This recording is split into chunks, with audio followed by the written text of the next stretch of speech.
यंदा 19 मार्च पासून नवरात्रीची सुरुवात होते आणि खास गोष्ट म्हणजे यावेळी आईचं आगमन हे पालखीतून होत आहे. आता तुम्ही म्हणाल यात एवढं विशेष काय, पण शास्त्र सांगतं की देवी जेव्हा पालखीतून येते तेव्हा ती आपल्याला एक इशारा देते. जणू आई म्हणते, सावध राहा, वेळ थोडी कठीण असू शकते. कधी निसर्ग रागवू शकतो, कधी आरोग्य बिघडू शकतं, कधी घरात किंवा बाहेर तणाव वाढू शकतो. पण घाबरायचं अजिबात नाही, कारण आई आपल्याला घाबरवायला नाही तर जागा करायला येते. नवरात्रीचे 9 दिवस हे फक्त उपवास नसतात, तर मन शांत करण्याचा काळ असतो. थोडा वेळ स्वतःसाठी काढावा, आईचं नाव घ्यावं आणि आईचे काही मंत्र म्हणावेत. आणि सर्वात महत्त्वाचं म्हणजे कोणाला तरी मदत करावी.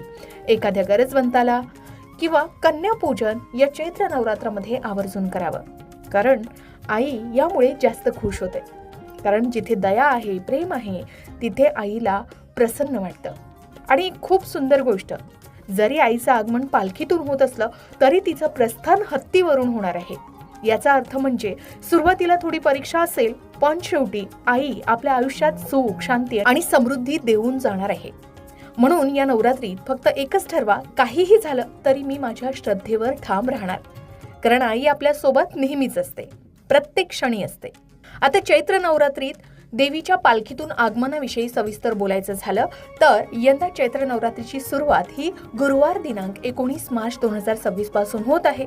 हिंदू शास्त्रानुसार नवरात्रीची सुरुवात ज्या वारी होते त्यावरून देवीचं वाहन निश्चित केलं जातं. 2026 मध्ये चैत्र नवरात्रीची सुरुवात ही गुरुवारी होत असल्याने देवीचं आगमन हे पालखीतून होणार आहे. ज्योतिषशास्त्र आणि देवी भागवतानुसार देवीचे प्रत्येक वाहन विशिष्ट संदेश किंवा फळ घेऊन येते. पालखी किंवा डोली हे वाहन सहसा अस्थिरता किंवा मोठ्या बदलांचे प्रतीक मानले जाते, जसे नैसर्गिक आपत्ती. देवीचे पालखीतून आगमन म्हणजे निसर्गाच्या रौद्र रूपाचे संकेत मानले जातात. यामुळे अतिवृष्टी, भूकंप, युद्ध किंवा हवामानातील मोठे बदल होण्याची शक्यता वर्तविली जाते. त्याचबरोबर पालखी हे आजारपण किंवा महासाथीचे प्रतीकही मानले जातात.